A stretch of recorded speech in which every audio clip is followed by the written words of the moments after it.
اللهم إني أسألك يا الله يا أرحم الراحمين وأنا بداخل حرمك وبجوار كعبتك يا أرحم الراحمين.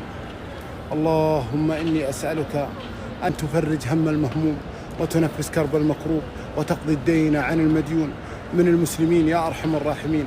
اللهم اشف مرضانا ومرضى المسلمين. اللهم ارحم موتانا وموتى المسلمين. اللهم ارزق كل عقيم بالذرية الصالحة.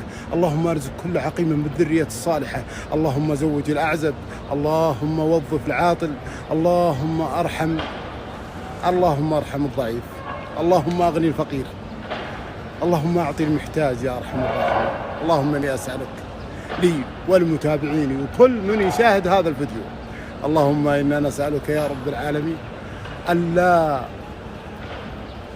يمر هذا الشهر المبارك إلا وقد غفرت لنا ذنوبنا ما تقدم منها وما تأخر، وأن أعتقتنا من النيران يا أرحم الراحمين.